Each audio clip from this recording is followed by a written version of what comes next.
মহান আল্লাহ রাব্বুল আলামিনের দরবারে লাখো কোটি শুকরিয়া যে আল্লাহ সুবহানাহু ওয়া তাআলা আমাদেরকে প্রচন্ড গরমের মধ্যেও জুমার নামাজ আদায় করার উদ্দেশ্যে মসজিদে হাজিরি দেওয়ার তৌফিক দান করেছেন। সেই মাবুদের শুকরিয়া আদায়ার্থে কালিমাতুশ শুকর একবার পড়নি আলহামদুলিল্লাহ। আমি গত জুমায়ও আপনাদের সামনে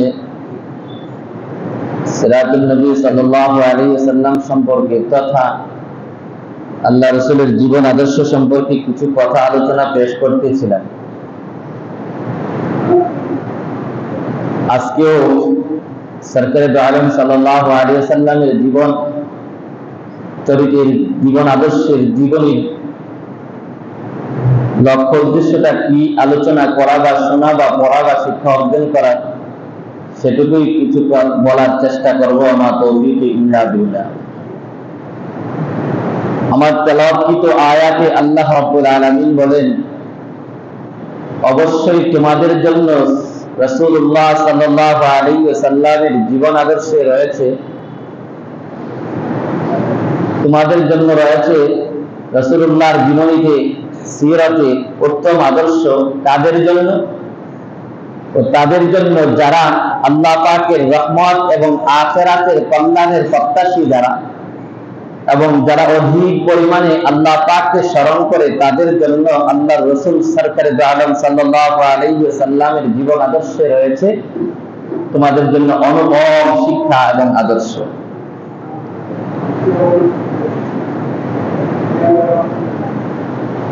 রাসূল সাল্লাল্লাহু আলাইহি ওয়াসাল্লামের জীবনী তথা সিরাত বা প্রত্যেকটা কথা বা কাজ বা তার জীবনের প্রত্যেকটা ঘটনা শুধু দুনিয়ার অন্যান্য ব্যক্তিত্ববান বা রাজা বাদশাহ বা কোনো ব্যক্তিবর্গের জীবন ইতিহাস যেভাবে লেখা হয় বা বলা হয় বা আলোচনা করা হয়, আমাদের নবী সরকারে দু আলম সাল্লাল্লাহু আলাইহি ওয়াসাল্লামের জীবন আদর্শটা কিন্তু অন্যান্য দুনিয়ার অন্য কোনো সৃষ্টি বা ব্যক্তিত্ববানের জীবন আদর্শের মতো শুধু আলোচনার মধ্যে সীমাবদ্ধ রাখাই উদ্দেশ্য নয়।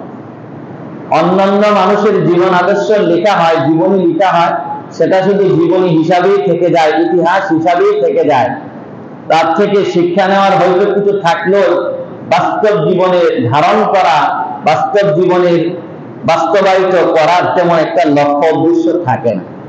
তো অন্যান্যদের জীবনের মতো, সিরাতের মতো আমাদের নবী সরকারে দু আলম সাল্লাল্লাহু আলাইহি ওয়াসাল্লামের জীবন ইতিহাসটাকে মনে করলে চলবে না, বরঞ্চ আমাদের নবী রাহমাতুল লিল আলামিনের জীবন আদর্শের মূল লক্ষ্য উদ্দেশ্য হলো, বাস্তবিক অর্থ হলো গোটা কোরআন কারীমটাই হলো রাসূলের জীবন আদর্শ।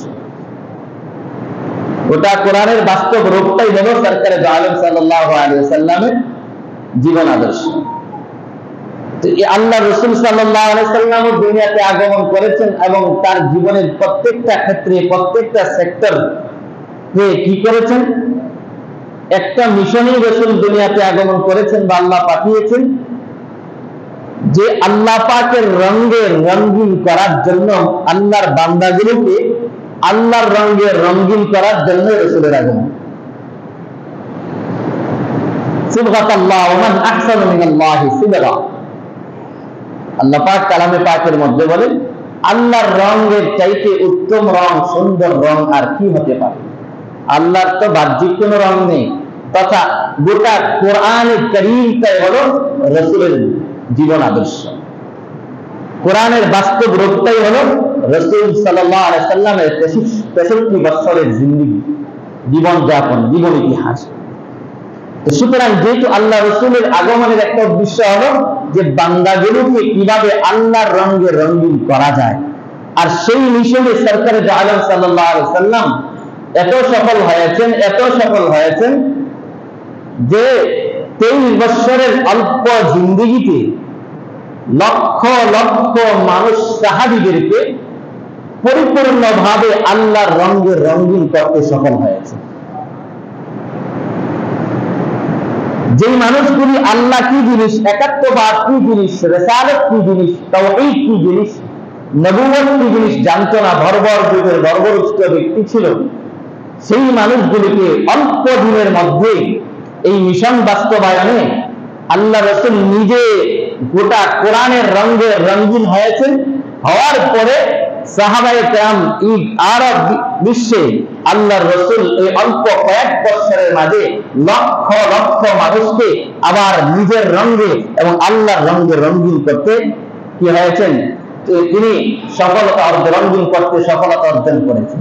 যেমন ঠিক তেমনিভাবে সাহাবায়ে কেরামও রাসূল সাল্লাল্লাহু আলাইহি সাল্লামের বাতলানো নির্দেশিত পথে চলে, পথ প্রদর্শন করে, পথ গ্রহণ করে তারাও এমন রঙিন হয়েছে যে রাসূলের আদর্শটা তাদের মাঝে এমন ভাবে তারা ধারণ করেছে যে তাদের জীবনটাকে পর্যন্ত বিলিয়ে দিতে রাসূলের আদর্শের সামনে চুল পরিমাণ বিন্দু পরিমাণ কোন দ্বিধা তারা করে নাই। দ্বিধাহীন ভাবে মুহূর্তের মাঝে রাসূলের আদর্শের সামনে তারা তাদের নিজের জীবনকে বিলীন করতে প্রস্তুত হয়েছে। এমনকি আল্লাহ রাসূলের প্রদর্শিত পথে তারা পথ অবলম্বন করে এমন রঙিন হয়েছে যে তাদের চেহারা যে ব্যক্তি দেখত তারাই তাদের চেহারা দেখে দেখে পর্যন্ত ইসলাম গ্রহণ করত, ইসলামের ছায়া তলে চলে আসতো। কারণ আল্লাহ রাসূল সরকারে জাহান সাল্লাল্লাহু আলাইহি ওয়াসাল্লাম হাদিসে পাকের মধ্যে বলেন, আল্লাহ ওয়ালা কারা জানো, ওই যে আল্লাযীনা ইযা যিকরাল্লাহ, রাসূলুল্লাহ সাল্লাল্লাহু আলাইহি ওয়াসাল্লাম ইরশাদ করেন যে যখন কোন আল্লাহ তাদেরকে দেখলে কেমন হতো, আল্লাহর কথা স্মরণ হয়। তাদেরকে দেখলে কি হয়, আল্লাহর কথা স্মরণ হয়।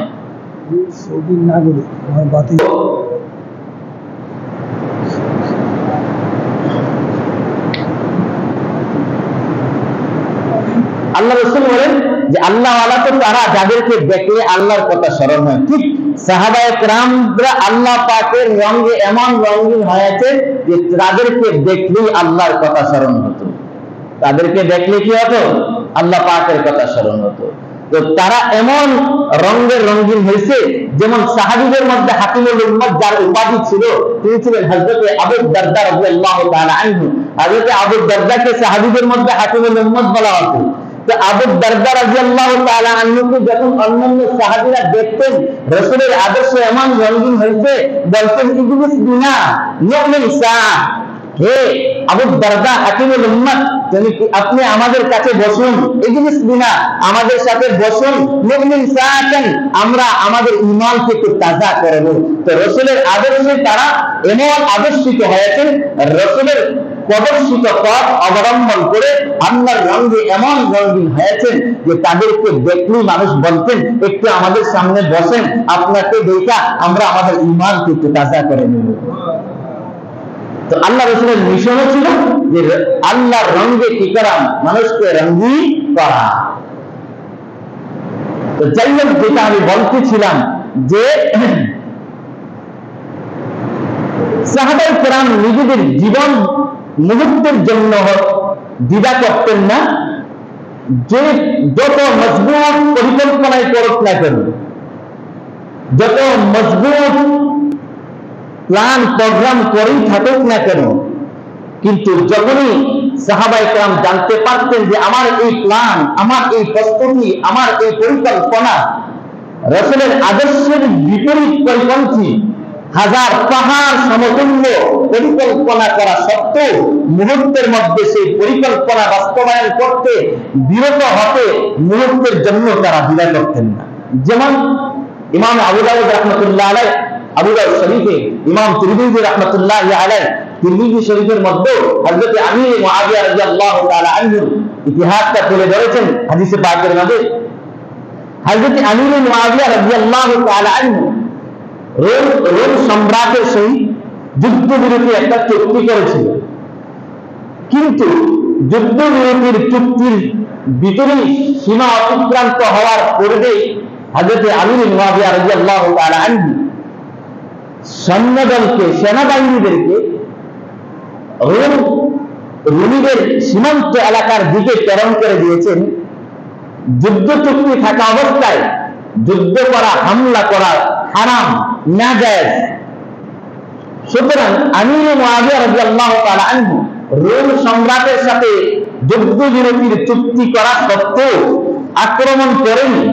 আক্রমণ করা, হামলা করা, যুদ্ধের সূচনা করাটা হারাম বা নাজায়েজ ছিল, কিন্তু তিনি ইজতিহাদ করলেন যে যুদ্ধের বিরুদ্ধে যে চুক্তি আমরা করেছি তা অতিক্রান্ত হওয়ার সঙ্গে সঙ্গে আমরা যদি আক্রমণ করতে পারি, আর এই আক্রমণ করার জন্য আমিরে মুআবিয়া শুধু প্রথমে একটা চিন্তা পরিকল্পনা করে সৈন্য বাহিনীদেরকে রোম সম্রাটের এই সীমান্ত এলাকার দিকে যুদ্ধের বিরতির সময় পার হওয়ার আগে প্রেরণ করা শুরু করেছে, যে যেই মাত্র যুদ্ধ বিরতির সময়সীমা অতিক্রান্ত হবে আর সঙ্গে সঙ্গে আমরা কি করবো, সেখানে পৌঁছে থাকলে আমরা সঙ্গে সঙ্গে আক্রমণ আর হামলা করতে পারবো।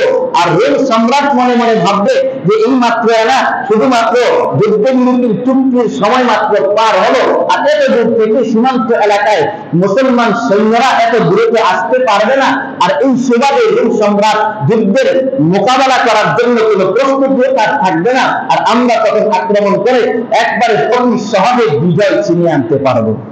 তো এই পরিকল্পনা করে রোম সম্রাটের সীমান্ত এলাকার দিকে সাহাবায়ে কেরামদেরকে পাঠিয়ে দেন এবং সেনা দলকে পাঠিয়ে দেন। কিন্তু দেখেন, এখন চিন্তা করেন, এমনকি আক্রমণ পর্যন্ত পাঠিয়ে দেওয়ার পরে যেই মাত্র যুদ্ধবিরতির সময় সীমা অতিক্রান্ত হয়ে গেল, পার হয়ে গেল, সঙ্গে সঙ্গে তখন আমিরে মুআবিয়ার নেতৃত্বে পাঠানো যে সৈন্যদল আছে, মুজাহিদ বাহিনী তখন রোমীদের উপরে অতর্কিতভাবে হামলা করায়, এই আকস্মিক হামলার মোকাবেলা করার সামর্থ্য তাদের না থাকায় তারা পিছটান দিতে পিছপা হতে বাধ্য হয়ে তারা তাদের রাস্তা ছেড়ে দিয়েছে।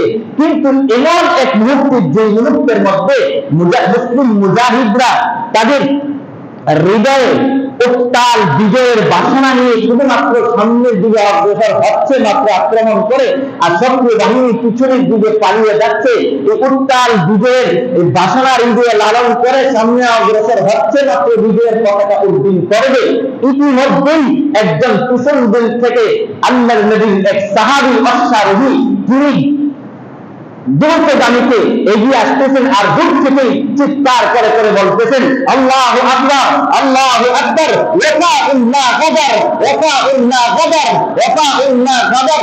এই আল্লাহর নবীর সাহাবী আমর ইবনে আবাসা রাদিয়াল্লাহু তাআলা আনহু ছিলেন সেই অশ্বারোহী সাহাবী। তিনি দূর থেকে এই আক্রমণ চলাকালীন বলতেছিলেন, আল্লাহু আকবার, আল্লাহু আকবার, ওয়াফাউল্লাহ গদর, ওয়াফাউল্লাহ যে আল্লাহ সবচেয়ে বড়, আল্লাহ সবচেয়ে বড়।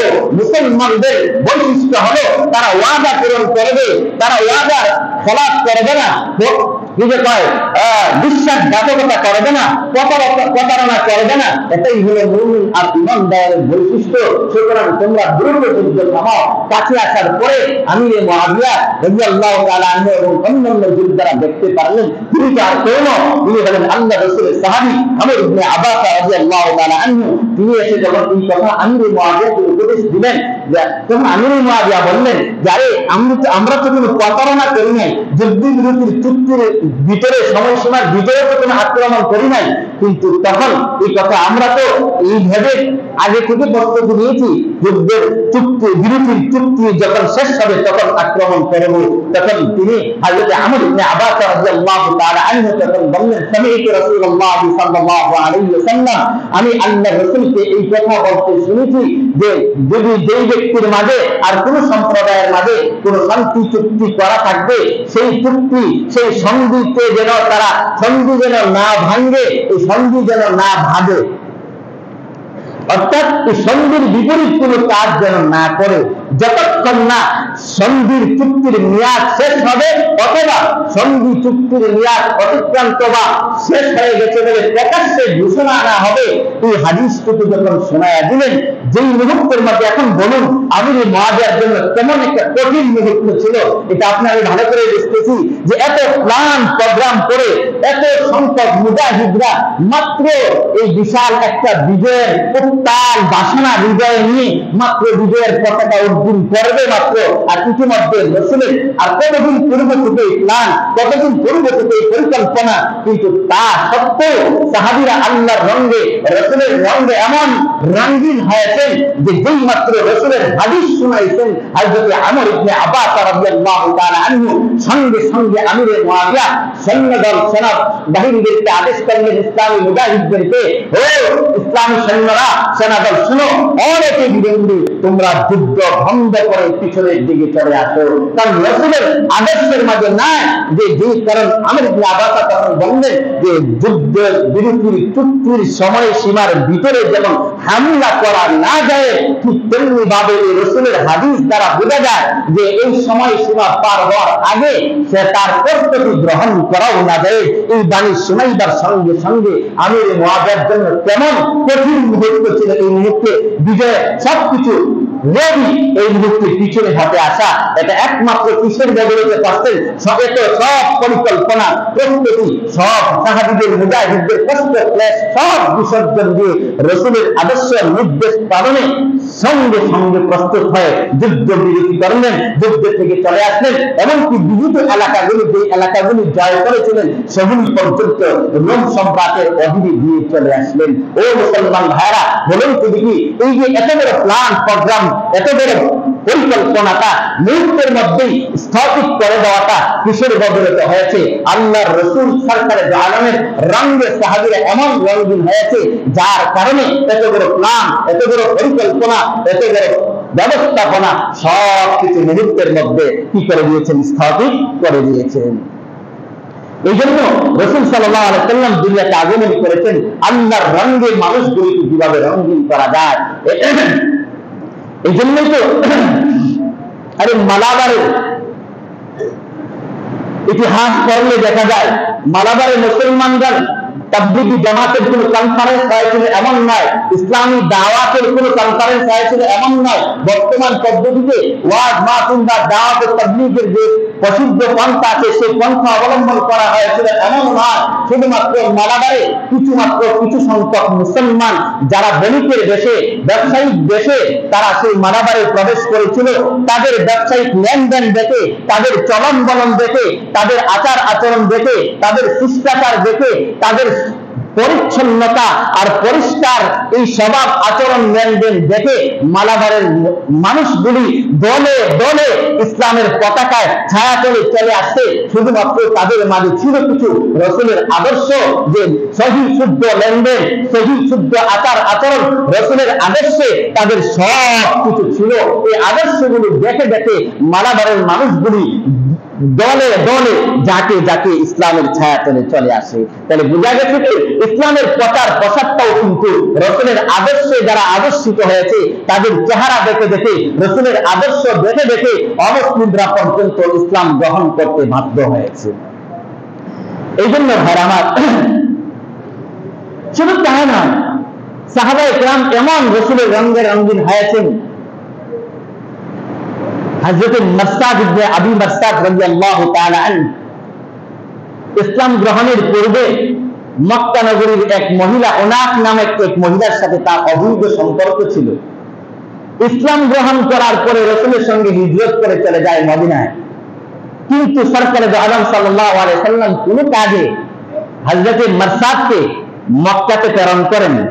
মক্কাতে আসার পরে ওই পূর্বের ইসলাম গ্রহণের পূর্বে যে মহিলা উনাক নামে যে মহিলার সাথে তার অবৈধ সম্পর্ক ছিল, সেই মহিলা হযরত মাসআদ রাদিয়াল্লাহু তাআলা আনহুকে দেখার পরে তার ইশকে পাগল হয়ে আবার তার কাছে এসে বিবাহের প্রস্তাব দেয়। আল্লাহর নবীর সাহাবী যুবক এই মহিলার সাথে ইসলাম গ্রহণ করার পূর্বে তার সাথে অবৈধ সম্পর্ক ছিল, মহব্বত ভালোবাসার সম্পর্ক ছিল। কিন্তু ইসলাম গ্রহণ করার পরে মক্কায় আসার পরে এই প্রস্তাব দেওয়ার পরে আল্লাহর নবীর সাহাবী বলেন, পশ্চিম কালেও না, আমি হলাম মুসলমান, আমি রাসূলের আদর্শে আদর্শবান, তুমি হলাম মুশরিক, সুতরাং তোমার সাথে আর আমার কোনো সম্পর্ক থাকতে পারে না। হ্যাঁ, বিবাহ করতে পারি, তবে আল্লাহর রাসূলের পরামর্শ ছাড়া, দিক নির্দেশনা ছাড়া আমি তোমাকে বিবাহ বা কোনো কিছু করার সুযোগ আমার হাতে নাই। এই কথা বলে যখন আবার মদিনায় চলে যায়, আল্লাহর রাসূলকে পুরা ঘটনা শোনানোর পরে আল্লাহ রাসূল কি ফয়সালা দিলেন? আল্লাহ পাক আয়াত নাযিল করে দিয়েছেন যে ওয়ালা তানকিহুল মুশরিকাত হাত্তা ইউমিনা। আল্লাহ রাসূল এই আয়াত নাযিল হওয়ার পরে বলে দিয়েছেন যে তোমরা মুসলমান যারা আছো মুশরিকা নারীদেরকে বিবাহ করিও না যতক্ষণ না তারা ঈমান আনয়ন করবে, ঈমানদার হবে। তাইলে বোঝা গেছে ঈমান আনা ছাড়া দেখেন প্রেম ভালোবাসা এই যে একটা জিনিস, এমন এক জিনিস যে জিনিসটা ধর্মকে মানে না, মা বাবাকে মানে না, ধর্ম মানে না, কোনো কিছুই মানে না, এই প্রেম ভালোবাসার সামনে সবকিছু হার মানে। কিন্তু এমন ভালোবাসাও কিন্তু রাসূলের আদর্শের সামনে হার মানতে বাধ্য হয়েছে।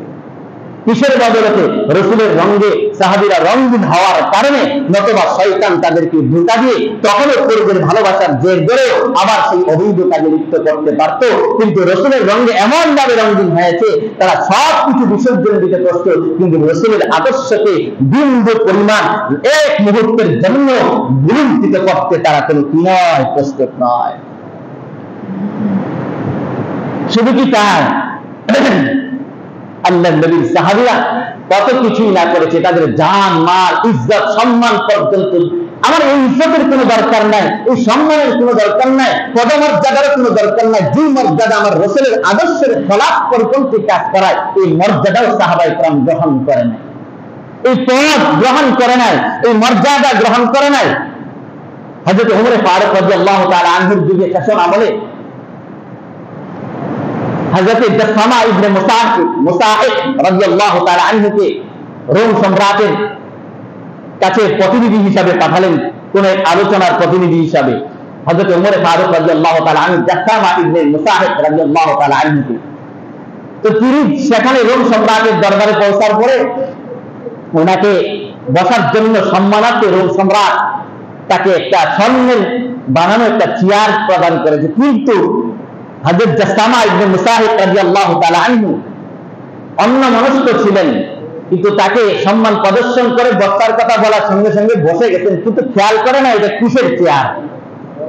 কিন্তু কিছুক্ষণ পর ওনার অন্যমনস্ক থেকে যখন ফিরে আসলেন, তাকায় দেখে এই চেয়ারটা তো স্বর্ণের চেয়ার।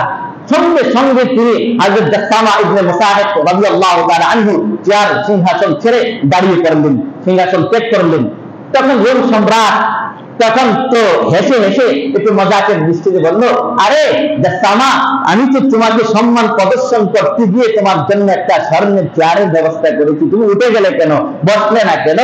তখন জাসামা ইবনে মুসাহিব রাদিয়াল্লাহু তাআলা আনহু, যে সমস্ত সাহাবীরা রাসূলের রঙে শত পার্সেন্ট রঙিন ছিলেন, তখন বললেন যে না, এই মর্যাদা এই সম্মান আমার প্রয়োজন নেই।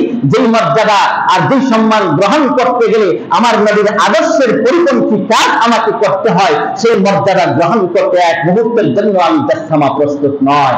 কারণ আমি আমার নবীর মুখ থেকে শুনেছি রাসূল বলেছেন এই জন্য স্বর্ণের জিনিস পুরুষেরা যেন ব্যবহার না করে, স্বর্ণের জিনিস যেন না বসে, এই জন্য সুতরাং তোমার এই বাদশাহী মর্যাদা গ্রহণ করতে আমি প্রস্তুত নয়, যে মর্যাদা গ্রহণ করলে রাসূলের আদর্শের বিরোধী কাজ আমাকে করতে হয়। এই জন্য ভাই আমার সাহাবায়ে কেরাম তো রাসূলের আদর্শে এমন আদর্শবান ছিলেন যে যেটার কল্পনাও আমরা করতে পারবো না। তো রাসূল সরকারে আলমের এই দুনিয়ায় আগমনের একটা মাকসাদ ছিল যে মানুষগুলোকে আল্লাহর রঙে কিভাবে রঙিন করা যায়, আল্লাহর রঙে কিভাবে কি করা যায়, রঙিন করা যায়। আরে হযরত উসমান রাদিয়াল্লাহু তাআলা আনহুকে সুলহ হুদাইবিয়ার সময় মক্কা নগরীতে পাঠানো হয় যে তাদের সাথে লিডার সর্দারদের সাথে কিছু আলোচনা করবে। হযরত উসমান রাদিয়াল্লাহু তাআলা আনহু তখন গিয়ে উঠছেন চাচাতো ভাইয়ের বাসায়। তো সকালবেলা মনে করেন যাবে সর্দার লিডার পছন্দের বৈঠক হবে, হযরত উসমান রাদিয়াল্লাহু তাআলা আনহু লুঙ্গি পরতেন, আল্লাহ রাসূল তো লুঙ্গি পরতেন। তো লুঙ্গি পরতেন, আবার রাসূলের সুন্নাত হলো যে টাকনুর উপরে পরা চাই। কোথায় পরা চাই? টাকনুর উপরে পরা চাই। হাতের নিচে থাকবে, টাকনুর উপরে থাকবে। টাকনুর নিচে কাপড় ঝুলায় পরা, চাই প্যান্ট হোক, চাই সালোয়ার হোক, চাই পায়জামা হোক, চাই লুঙ্গি হোক, এটা না জায়েজ, এটা জায়েজ না। সুতরাং আল্লাহ রাসূলের আদর্শ হলো টাকনুর উপরে লিবাস পরবে। কিন্তু ও মুসলমান, ও যুবক ভাইরা, আফসোসের বিষয় কিন্তু হযরত উসমানের আদর্শ দেখো আর আমার আর তোমার আদর্শ দেখো, তোমার আমার কাজ কর্ম দেখো, তোমার আমার লিবাস পোশাকের ধরন দেখো। আজকে হযরত উসমান কি করেছিলেন শোনো, নিজেকে প্রশ্ন করো যে তুমি আর আমি যে শর্ট প্যান্ট পরে হাতের উপরে প্যান্ট পরে রাস্তায় ঘুরি, আমি আর তুমি যে হাতের উপরে প্যান্ট পরে সতর্ক করে খরচ তরফ করে হারামের গুনাহ করে আমি আর তুমি রাস্তা দিয়ে চলি, তো আমার নবীর আদর্শ কি? আবার কেউ আসবে হাতের নিচে তো করি যে টাকনোর নিচে আমরা ঝুলিয়ে জমিন পর্যন্ত ঝুলিয়ে লঙ্গি বা সালোয়ার বা পায়জামা প্যান্ট পরি, এই আমরা একটু চিন্তা করি। আর হযরত ওসমান রাসূলের আদর্শ কিভাবে লালন করেছিল, কিভাবে ধারণ করেছিল, একটু আমরা খেয়াল করি। হযরত ওসমান রাদিয়াল্লাহু তাআলা সেই লঙ্গি পরে টাকনোর উপরে পরে তখন যাইতেছিল, রওনা হবে। চাচাতো ভাই বলে, এ ভাই আপনি, কারণ তখনকার সময় মক্কা নগরী, এখন আমরাও কিছু সময় দেখেছি যে গ্রামে গঞ্জে সর্দাররা এক জায়গায় শাল ফালাইতো তাদের মধ্যে, আর লঙ্গিটাকে যে ঝুলায় করতে পারতো, এটা একটা স্টাইল ছিল, অর্থাৎ মান মর্যাদার বিষয় মনে করা হতো। লঙ্গিটা ঝুলায়া এভাবে জড়ে ধরে হাঁটাটাকে সর্দারদের একটা স্টাইল ছিল, আমরাও ছোট সময় দেখেছি গ্রামে গঞ্জে। মক্কা নগরীর সর্দারদের সিস্টেম ছিল যে লঙ্গি একেবারে বেশি ঝুলিয়ে পড়া তাদের মান আর মর্যাদার বিষয় ছিল। তখন বলছে চাচাতো ভাই আলী, হযরত ওসমানকে ওনার চাচাতো ভাই বলে, আপনি যে যাবেন সর্দাররা কি ভাববে, কি মনে করবে, আপনি একটু লঙ্গিটা একটু নিচে নামায়া যান না। তখন হযরত ওসমান বলেছিল, হাকাযা ইজ্জাতু সাহিবিনা সাল্লাল্লাহু আলাইহি ওয়াসাল্লাম, এই চাচাতো ভাই শোনো, আমি যেভাবে লুঙ্গিটা পরিধান করেছি এখন ছিল আমার প্রেমাস্পদ, আমার নবী সরকারে আলম নবী মুহাম্মদুর রাসূলুল্লাহ সাল্লাল্লাহু আলাইহি ওয়াসাল্লামের আদর্শ আর লুঙ্গি পরার স্টাইল, লুঙ্গি পরার পদ্ধতি আমি যেভাবে করেছি এটাই ছিল আমার নবীর পদ্ধতি। সুতরাং সর্দার মাতাব্বররা কি মনে করবে আর কি বলবে সেটা আমার শোনার কোনো সুযোগ নাই, সেটা দেখারও কোনো সুযোগ নাই। আমার নবী যেইভাবে লুঙ্গি পড়েছেন আমি সেইভাবে পরেই সেই সর্দারদের মজলিসে যাব। ও ভাইরা, যারা আমরা সপ্তাহ করি হাতের উপরে, আমি অনুরোধ করে বলি, যুবক ভাই তুমি তো মনে করতেছো এটা স্টাইল, আবার টাকনোর নিচে ঝুলিয়ে পড়তেছি আমি আর আপনি মনে করতেছি স্টাইল না। সবচেয়ে সুন্দর স্টাইল হলো, আমাদের জন্য আদর্শ মডেল হলো সরকারে আলম রাহমাতুল লিল আলামিনের আদর্শ হলো আমার আপনার আসল আদর্শ। কিন্তু আজকে মুসলিম উম্মাহ মার খাচ্ছে, লাঞ্ছিত হচ্ছে, অপমানিত হচ্ছে, অপদস্থ হচ্ছে। কখনো ইসরায়েলের আক্রমণে মার খায়, কখনো ভারতের আক্রমণে মার খায়, কখনো আমেরিকার আক্রমণে মার খায়, কখনো রাশিয়ার আক্রমণে মার খায়, কখনো এর আক্রমণে মার খায়। তার একটাই কারণ যে আমরা রাসূলের আদর্শ থেকে, কোরআনের আল্লাহ পাকের রঙিন হওয়া থেকে, রাসূলের রঙে রঙিন হওয়া থেকে দূরে সরে পড়েছি। এই জন্য মুসলমান আজ লাঞ্ছিত আর অপমানিত। যদি আমরা ওই যুগে কিন্তু মুসলমানের সংখ্যা এমন ছিল না, বর্তমানে 3 ভাগের 1 ভাগই গোটা পৃথিবীর মানুষের মাঝে মুসলমানের সংখ্যা হলো 1/3। তারপরে মুসলমান কেন মার খায়? আল্লাহর রঙিন থেকে আমরা দূরে সরে গেছি, রাসূলের আদর্শ থেকে আমরা দূরে সরে গেছি। এই জন্য তো আসাদ মুলতানি এক কবি কত সুন্দর এক কবিতা বলেছেন, আজ আমরা মনে করি তো অমুকে এরা যেন কি মনে করে, এই সুন্নতটা পালন করলে কি যেন বলে মানুষে, এই সুন্নত পালন করলে কি যেন তারা মনে করে, ওই দেশ কি মনে করবে, ওই ভদ্রলোক কি মনে করবে, সেই ভদ্রলোক কি মনে করবে। এই জন্য রাসূলের সুন্নত ছেড়ে দেয়। কিন্তু সাহাবায়ে কেরাম কিন্তু রাসূলের আদর্শ মুহূর্তের জন্য ছাড়তে রাজি হয় না, বরং তিনি বলেন যে হাতে জানে সে জগৎ তুম ডরোগে, हाथे जाने से जब तक तुम डरोगे, जमाना तुम पे हंसता ही रहेगा, जमाना तुम पे हंसता ही रहेगा। আসাদ মুলতানি তিনি বলে যে তুমি কে হাসবে তোমার এই সুন্নাত পালন করলে, ওই হাসি কে কি বলবে আর কে হাসি তামাশা করবে, কে মজাক করবে, এই ভয়ে যদি সুন্নাত ছাড়তেই থাকো তো জমানা কাল কালের মানুষ তোমার উপরে কিন্তু হেসেই যাবে। কিন্তু তুমি কিন্তু হাসার ভয়ে রাসূলের আদর্শ ছাড়ছো, তারা হাসে, বরং ছাড়ার কারণে তুমি অপমানিত হবে, লাঞ্ছিত হবে। আর তুমি সুন্নতের উপরে পরিপূর্ণ একে দেখো তোমার ইজ্জত, তোমার সম্মান কত দূর পর্যন্ত পৌঁছে যায়। কিন্তু আমরা মনে করি যে না, এটা করলে মানুষ হাসবে না। রাসূলের সুন্নতকে বাস্তবায়ন নিজের জীবনে করতে পারলেই পরিপূর্ণ এবং প্রকৃত সম্মানী হওয়া যাবে। এই জন্য আল্লাহ পাক আমাদের সকলকে আল্লাহর রাসূলের রঙে, আল্লাহ পাকের রঙে রঙিন হওয়া, রাসূলের আদর্শে আদর্শবান হয়ে প্রত্যেকটা সুন্নতকে আমার জীবনে ধারণ করার তৌফিক দান করুন। ওয়া আখিরু দাওয়ানা আলহামদুলিল্লাহি রাব্বিল আলামিন।